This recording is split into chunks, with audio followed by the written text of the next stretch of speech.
কোরআনের লেখা খণ্ডাবার কোনো শক্তি কারো নেই।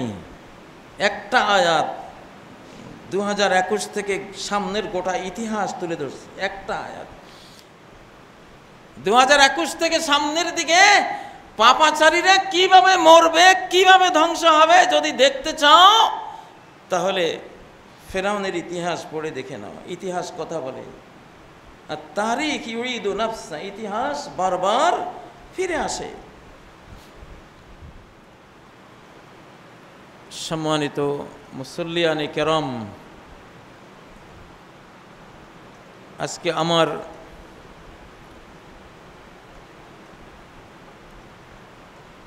খুতবার বিষয় মুহররমের প্রেক্ষাপট এবং ফাউন্ডেশনে এলাহি আঘাত।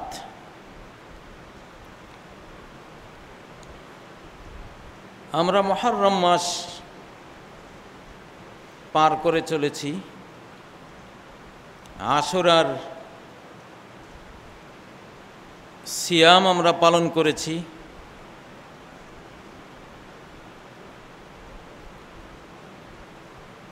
কিন্তু আশুরার সিয়াম আমরা কেন পালন করেছি,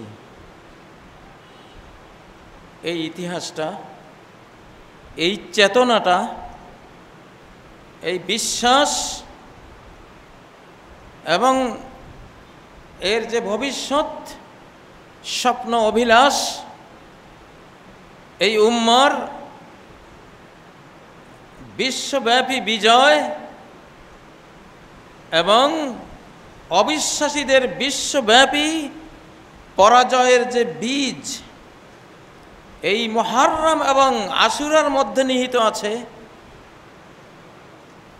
সেই চেতনা নিয়েই কিছু প্রসঙ্গ কথা আল কোরআন থেকে, নবীজির সুন্নাহ থেকে আজকে খুতবায় নিয়ে আসবো ইনশাআল্লাহ।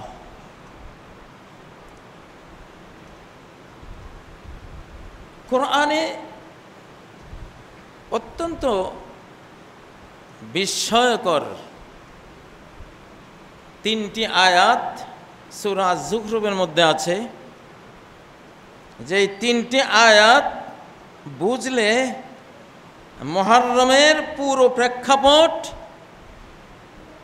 এবং এই মুহররমে ফেরাউন আর তার দলবলের পরাজয় এবং মৃত্যু, করুণ মৃত্যু, সলিল সমাধি, এবং মূসা আলাইহিস সালাম আর তার মুষ্টিমেয় দুর্বল হীনবল জাতির অকল্পনীয় মুক্তি, বিজয়, এবং এই 2021 থেকে আরো সম্মুখ দিকে একই রকমে বর্তমান ফেরাউনদের অকল্পনীয় পরাজয় যে ঘটবে, আর বর্তমান দুর্বল হীনবল মুসলিম উম্মার অকল্পনীয় বিজয় যে ঘটবে, এই বিষয়টা বুঝে আসবে।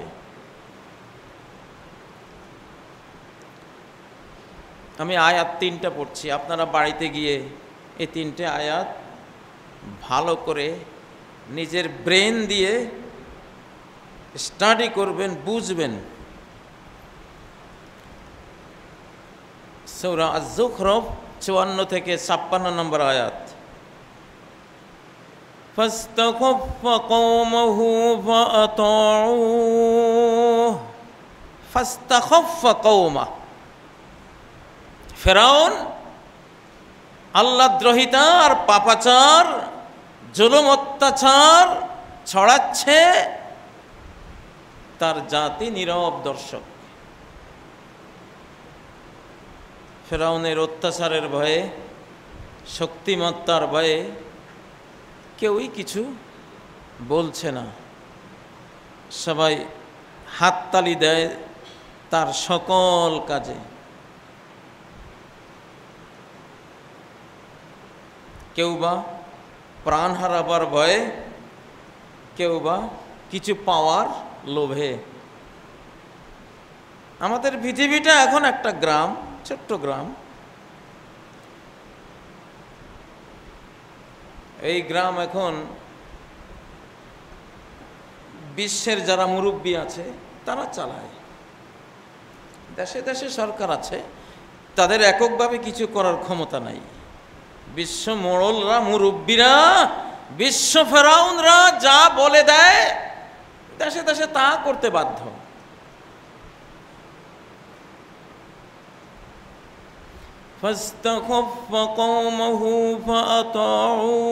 সে তার জাতিকে একটা তুচ্ছ জাতিতে পরিণত করে ফেলেছিল, নগণ্য জাতিতে পরিণত করে ফেলেছিল, বিবেক বুদ্ধিহীন, ন্যায় অন্যায়ের বাছ বিচারহীন একটা জাতিতে পরিণত করেছিল। ফাস্তাখফ, একটা ওয়েটলেস জাতি, যাদের কোনো ওয়েট নাই, ওজন নাই, জ্ঞানের ভারিক্কি নাই, ভারিত্ব নাই, হালকা পাতলা ফাতরা জাতিতে পরিণত করে দিয়েছে, বেহুদা জাতি। ফলে তারা তার অনুকরণ করেছে, সে যা বলেছে তাই শুনেছে। বিগত 100 বছর পৃথিবী নামক এই গ্রামের মুরব্বীরা যা বলেছে আমরা তাই করেছি, তাই আমরা শুনেছি, এখনো চলছে সেভাবেই। ইন্নাহুম কানু কওমান ফাসিকিন।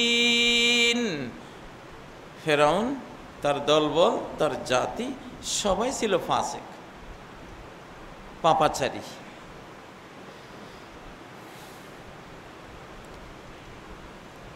ফালাম্মা আসাফুনা, ওরা যখন আমাকে ক্রোধান্বিত করলো, আল্লাহ বলেন আমাকে যখন তারা ক্রোধান্বিত করলো, রাগান্বিত করলো, যখন পুণ্যের চেয়ে পাপের পরিমাণ অনেক বেড়ে যায়, আল্লাহ তখন ক্রোধান্বিত হন। ফালাম্মা আসাফুনা ইনতাকামনা মিনহুম, তখন আমি তাদের থেকে প্রতিশোধ নিলাম। কে? আল্লাহ প্রতিশোধ নিলেন। আল্লাহ প্রতিশোধ নিলেন। নাকি আমরা বলবো প্রাকৃতিক দুর্যোগে ফেরাউন লোহিত সাগরে ডুবে শেষ হয়ে গেল? বর্তমান বিগত 1 শতাব্দী, 100 বছরের টোটাল পৃথিবী, ইল্লা মাশাআল্লাহ, আল্লাহর কিছু ইমানদার বান্দা হয়তো আছে যারা ওইভাবে বলে না। ওয়ার্ল্ড মিডিয়া সর্ববিষয়ে যেভাবে বলে, কোরআন ঠিক তার উল্টোটা বলে। কিছু একটা হলেই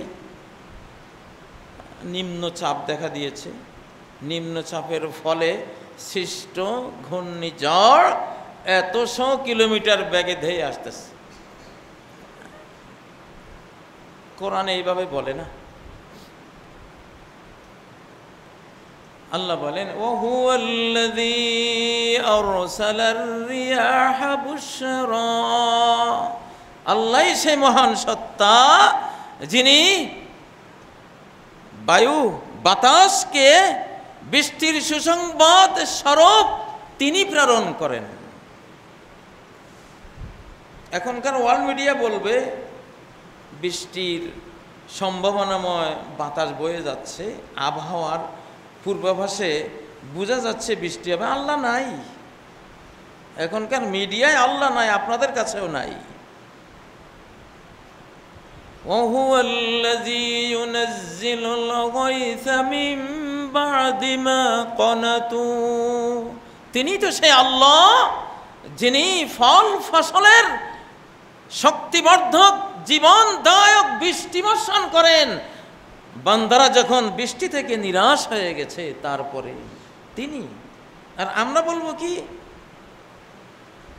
গতকাল যে পূর্বাভাস দিয়েছিলাম সেই পূর্বাভাস অনুসারে মুষলধারায় বৃষ্টিপাত হচ্ছে। আল্লাহ নাই, কারণ আবহাওয়াতে আর্দ্রতা বেড়ে গেছে, এই জন্য বৃষ্টি বেড়ে গেছে। আল্লাহ নাই, এখন আবহাওয়াই মাবুদ, আবহাওয়াই আল্লাহ, আবহাওয়াই সর্বশক্তিমান, সব কিছু। আল্লাহ নাই। আমাদের অন্তরে আছে, ইমানদারদের অন্তরে আছে, ওয়ার্ল্ড মিডিয়ায় নাই। বাংলাদেশের মিডিয়ায়ও আল্লাহকে আনে না।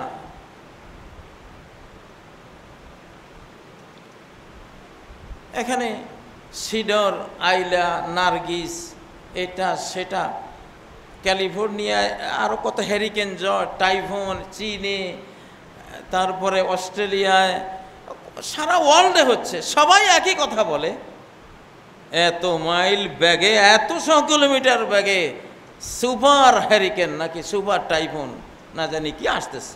এই আল্লাহ নাই। কিন্তু আল্লাহ বলতেছেন ফারসালনা আলাইহিমুত তুফান, আমি আল্লাহ, আমি প্রেরণ করেছি তাদের বিরুদ্ধে তুফান, জলোচ্ছ্বাস আমি প্রেরণ করেছি। ফাআগরাকনাহুম আজমাইন, আমি ওদেরকে ডুবিয়ে দিয়েছি। আমরা বলবো এত টর্নেডো, হ্যারিকেন, ঝড়ে এত লাখ লোক ডুবে মরে গেছে। আল্লাহ বলেন আমি মারছি। আমরা বলবো আমাদের জমিনে এবার বাম্পার ফসলের ফলন হয়েছে। আল্লাহ নাই। আহাম্মক, বেকুব, নাদান, অকৃতজ্ঞ, তোর জমিনে বাম্পার ফসল কে দেয়? হ্যাঁ, আনতুম তাজরাউনহু আম নাহনুজ যারিউন, তোরা কি ওই ফসল ফলাস না আমি আল্লাহ ফলাই?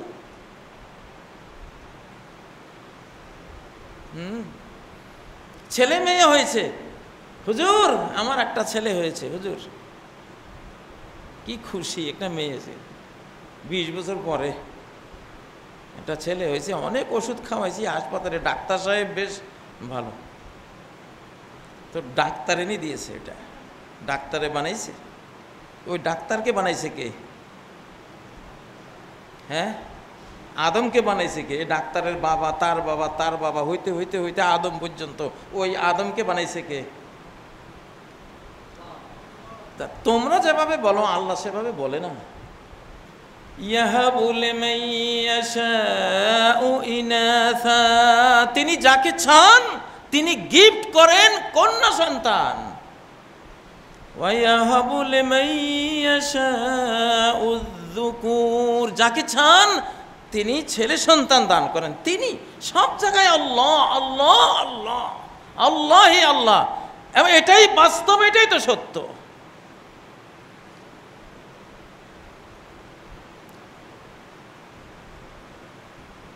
উনি এত ভোট পেয়ে উনি বিজয়ী হয়েছেন, সারা বিশ্ব মিডিয়ায় অমুক দল এত লাখ এত কোটি ভোট পেয়েছে, ভোটেই তাকে নিয়ে আসছে, আল্লাহর কোনো ভূমিকায় নেই। ওয়ার্ল্ড মিডিয়া, আমি বাংলাদেশের কথা বলি না, সারা ওয়ার্ল্ড একই তো সবাই আমরা। আল্লাহ কি বলেন? কুলিল্লাহুম্মা মালিকাল মুলকি তুতিল মুলকা মান তাশা, বলো হে আল্লাহ সাম্রাজ্যের অধিপতি তুমি, মহাসম্রাট, শাহানশাহ, রাজাধিরাজ তুমি, যাকে চাও তুমি রাজত্ব দাও, তুমি দাও। বাংলাদেশে তো শাহজালাল রহমতুল্লাহ নাকি শাহ গরিব নওয়াজ, যে কোনো নির্বাচনের আগে ওইখানে ওনাদের মাজার জিয়ারত করে, যেন ওনারাই উঠায় আর নামায় নাকি। সারা বিশ্বের অবস্থা, আমি এটা বাংলাদেশ বা অমুক দেশ এটা উদাহরণ এক্সাম্পলে আনতেছি, কিন্তু আসলে সারা ওয়ার্ল্ড এখন একরকম। এটা প্রসঙ্গ বিষয় ছিল যে সব বিষয়ের কর্তাকে, যা চান তা তিনি করেন, এই পাওয়ার তার আছে, এই ক্ষমতা তার আছে। তোমার আমার কোনো ক্ষমতাই নাই। আমার আর তোমার ক্ষমতা যতক্ষণ আল্লাহর সাথে সংঘাত না লাগে, সংঘর্ষ না লাগে, ততক্ষণ অনেক ক্ষমতা।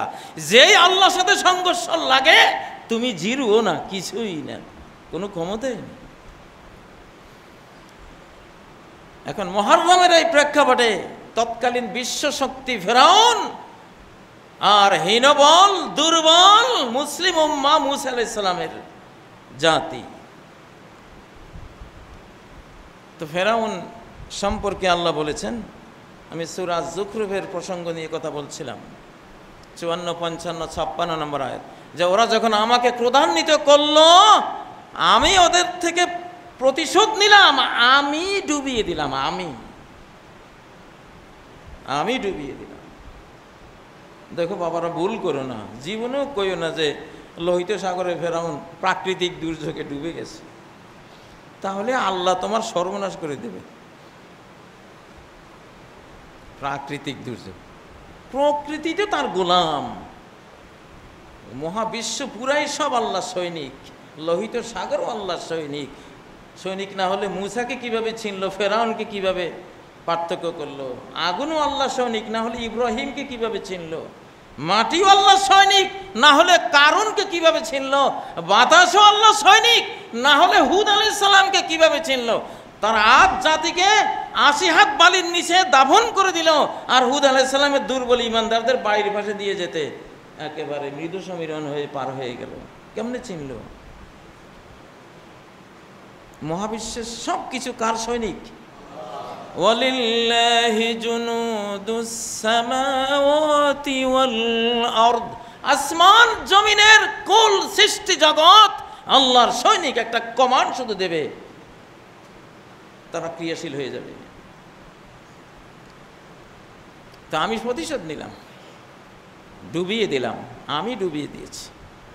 প্রাকৃতিক দুর্যোগ বলতে কিছুই নেই, সব আল্লাহ ঘটিত দুর্যোগ, আল্লাহর পক্ষ থেকে প্রেরিত দুর্যোগ। প্রাকৃতিক দুর্যোগ যে বিশ্বাস করবে সে আল্লাহকে অবিশ্বাস করলো, প্রাকৃতিক দুর্যোগ যে বলল সে আল্লাহকে অবিশ্বাস করলো। যেমন বুখারী মুসলিমের হাদিস, আম্মা মান ক্বালা মুতিরনা বিফাদলিল্লাহি ওয়া রাহমাতিহি, যে বলবে আল্লাহর অনুগ্রহ আর রহমতে বৃষ্টিপ্রাপ্ত হয়েছি, ফাযালিকা মুমিনুন বি, সে আমার প্রতি ঈমানদার হয়েছে।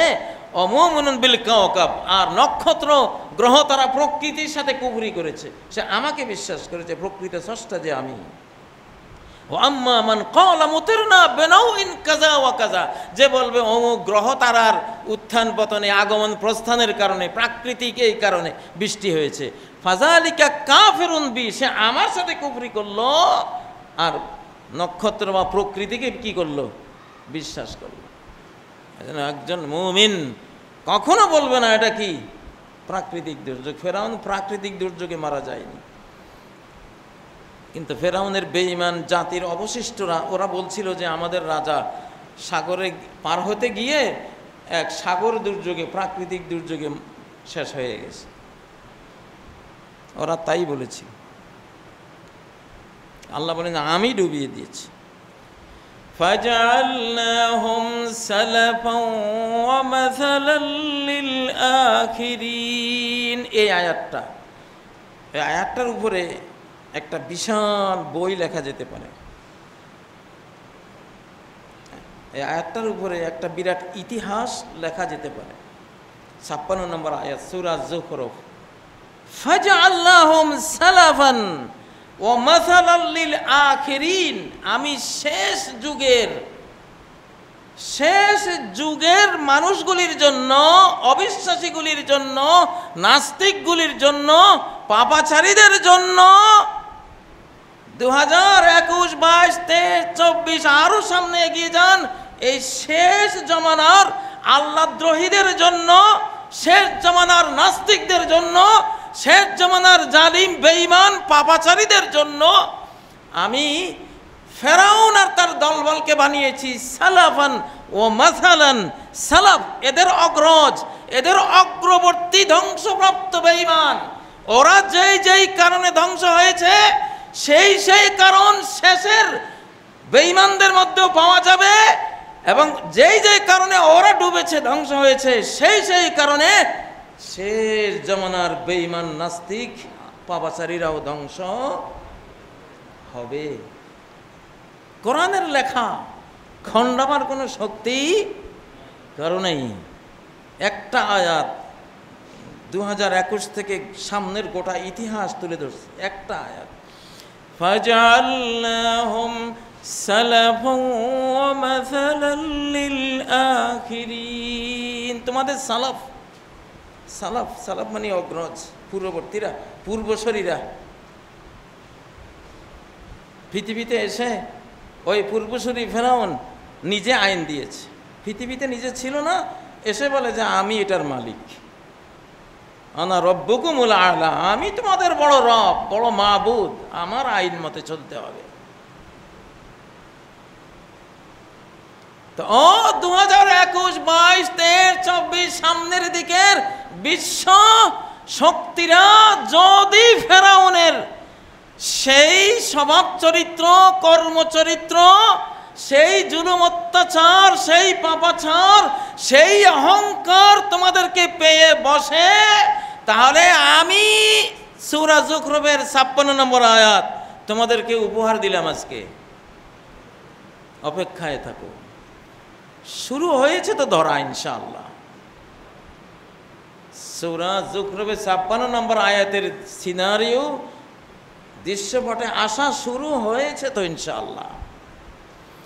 ফাজআলনাহুম সালাফা, শেষের বেঈমানদের জন্য ফেরাউন আর তার দলবলকে আমি সালাফ, পূর্বসূরি বানিয়েছি। ওয়া মাসালান, মাসাল এক্সাম্পল, তোমরা যেমন, ও যেমন, তোমরা যদি হও তেমন, তাহলে ও মরেছে যেমন, তোমরাও মরিবে তেমন, তোমরাও মরবে তেমন। মাসাল এক্সাম্পল। 2021 থেকে সামনের দিকে পাপাচারীরা কিভাবে মরবে, কিভাবে ধ্বংস হবে যদি দেখতে চাও, তাহলে ফেরাউনের ইতিহাস পড়ে দেখে নাও। ইতিহাস কথা বলে, আর তারিখ ইউরিদু নাফসা, ইতিহাস বারবার ফিরে আসে। কি আশ্চর্য আয়াত, কি বিস্ময়কর আয়াত। এখন ফেরাউনকে ধীরে ধীরে আল্লাহ কিভাবে মেরেছিলেন?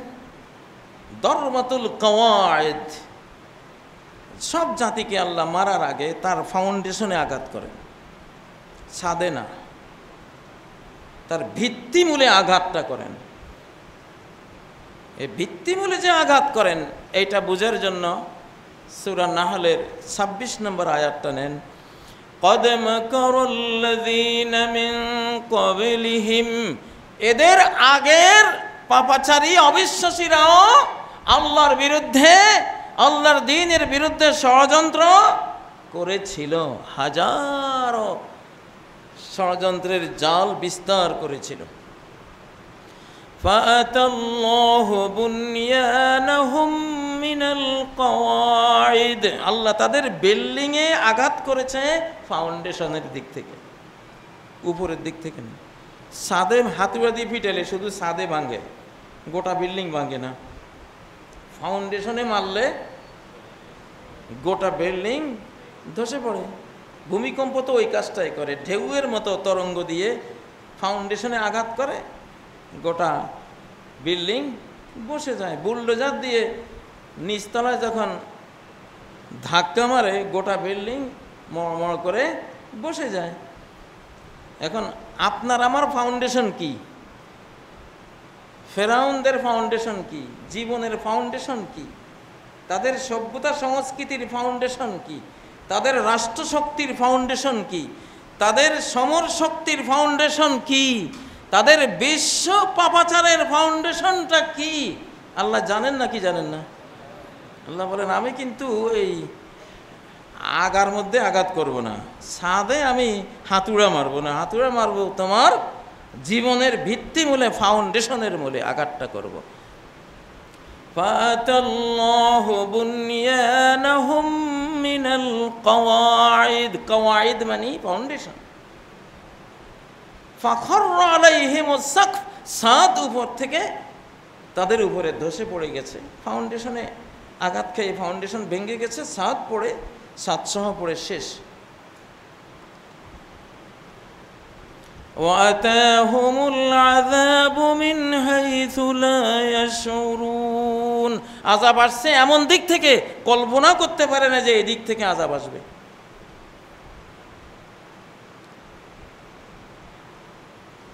কি সেই ফাউন্ডেশন? এই ফাউন্ডেশন কোরআনে খুঁজলে পাওয়া যায়। একটা হলো দুর্ভিক্ষ, জীবনের ফাউন্ডেশন, জীবনের ভিত্তি বুনিয়াদ পানাহারের উপরেই ভিত্তিকৃত। এই শরীরের একটা সেলও বাড়বে না যদি পানাহার না থাকে, হারিয়ে যাবে, হারিয়ে যাবে।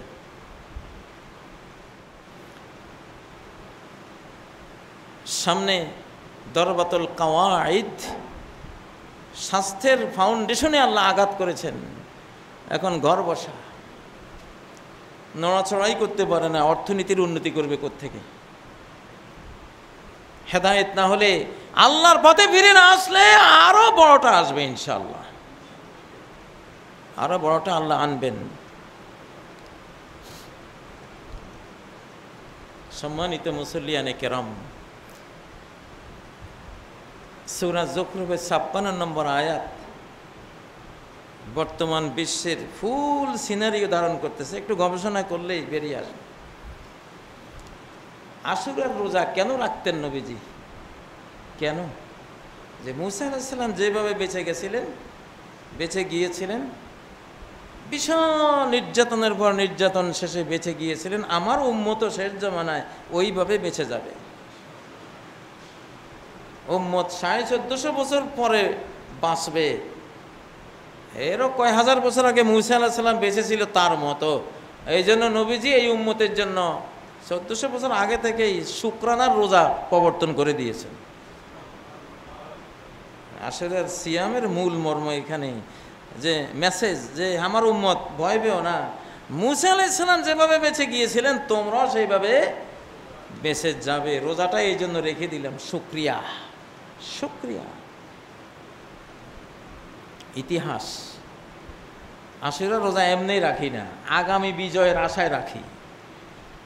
অতীতের বিজয়ের জন্য একটা শুকরিয়া, আগামী বিজয়ের জন্য একটা স্বপ্ন সাধ।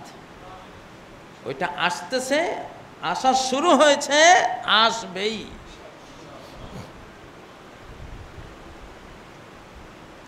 সম্মানিত মুসল্লি ভাইয়েরা, গোটা মুসলিম উম্মার এখন জাগরণের সময়। জাগরণ, স্বাধীন চেতা মুসলিমদের আল্লাহ পছন্দ করেন। স্বাধীন, আমরা বাংলাদেশ, আমরা স্বাধীন জাতি। আমার মনে হয়েছে তারা যে যুদ্ধটা করেছে, তারা তো ছাত্র। ফার্সিতে তলেব মানে ছাত্র, তলেব, আরবিতেও মানে ছাত্র, ফার্সিতেও তলেব মানে ছাত্র, উর্দুতেও তলেব মানে ছাত্র। ফার্সিতে বহু বচনের জন্য আলিফ নুন ব্যবহার হয়, তলেবের পরে আলিফ নুন লাগিয়ে তলেবান, ছাত্র সমাজ। বাংলাদেশে তলেবানের অনুবাদটা ছাত্র লীগ হলে সবচেয়ে ভালো হয়। বঙ্গবন্ধুর, আমি এই যুগের কথা বলছি, বঙ্গবন্ধুর ছাত্রলীগ, বঙ্গবন্ধু ছাত্রলীগ দিয়ে যে যুদ্ধটা করেছিলেন তারা ঠিক এই কাজটাই করেছে। তলেবানকে অনুবাদ করলে ছাত্র সমাজ, ছাত্র সমষ্টি, ছাত্রলীগ, লীগ ইংরেজি। তো বঙ্গবন্ধু যে যুদ্ধটা করেছিলেন, স্বাধীনতার যুদ্ধ করেছিলেন, এরাও ওই কাজটাই করেছে। মার্কিন গোয়েন্দারা এইটাই বলছে। আমরা বুঝতেছি ওরা মোল্লা মুন্সি, ওরা কাঠমোল্লার দল, এরা জেহাদ করেছে, এরা ধর্মযুদ্ধ করেছে। আসলে মার্কিন গোয়েন্দার ভিতরে এটা নাই, শুধু স্বাধীনতা, শুধু স্বাধীনতা, ফ্রিডম ফাইটার। এই জন্যই গোটা বিশ্বে ওদের মূল্য দিচ্ছে, এখন মূল্য দেবে। আসলে ও স্বাধীনতা সব কিছুর আগে, স্বাধীনতা সব কিছুর আগে, ইবাদতের আগেও স্বাধীনতা। রব্বি জাল হাযাল বালাদা আমিনা, হে রব এই দেশকে আপনি আগে নিরাপত্তা দেন, আগে ইবাদত করার তৌফিক দেন। এটা বলেন নাই ইব্রাহিম আলাইহিস সালামের দোয়া, সূরা ইব্রাহিমের ৩৫ নম্বর আয়াত থেকে দেখে নেবেন। রব্বি জাল হাযাল বালাদা আমিনা, এখানে একটু বাঁচতে পারি, যাতে বাঁচার মতো জীবন ধারণের সেই নিরাপত্তা আল্লাহ আগে দান করেন। নিরাপত্তা আগে, স্বাধীনভাবে বেঁচে থাকার অধিকার আগে আগে চেয়েছেন নবী ইব্রাহিম আলাইহিস সালাম। তারপরে বলেছেন ওয়াজনুবনি ওয়া বানিয়া আন না'বুদাল আসনাম, আমাকে স্বাধীনতা দান করুন, মুক্তিযোদ্ধা হওয়ার তৌফিক দান করুন। কোনো সন্ত্রাস, কোনো রকমের মুসলিমে মারামারি করিয়ে রক্তপাত করা, জনগণ সরকার যুদ্ধ লাগিয়ে খুনাখুনি লাগা, এটা ইসলাম নয়, এটা ইসলামে কোথাও নেই। ইসলাম হলো কেউ তোমার স্বাধীনতা হরণ করলে, তোমাকে পরাধীনতার শৃঙ্খলে আবদ্ধ করলে, সেখানে তুমি ফ্রিডম ফাইটার হতে হবে, মুক্তিযোদ্ধা। আল্লাহ তাআলা আমাদেরকেও যুগে যুগে যখনই প্রয়োজন হবে, মুসলিম দেশে দেশে আজকে এটা কেন এত প্রয়োজন, আমি দ্বিতীয় খুতবায় কিছুটা আলোকপাত করব ইনশাআল্লাহ। আল্লাহ তাআলা আমাদেরকে অকুতোভয় দুঃসাহসী মুক্তিযোদ্ধা, ফ্রিডম ফাইটার, দেশ রক্ষাকারী জাতি হিসেবে কবুল করুন। আকুলু কাওলি হাযা ওয়া আস্তাগফিরুল্লাহ লি ওয়া লাকুম ফাস্তাগফিরুহু ওয়া তুবু ইলাইহি ইন্নাহু হুয়াল গফুরুর রহিম।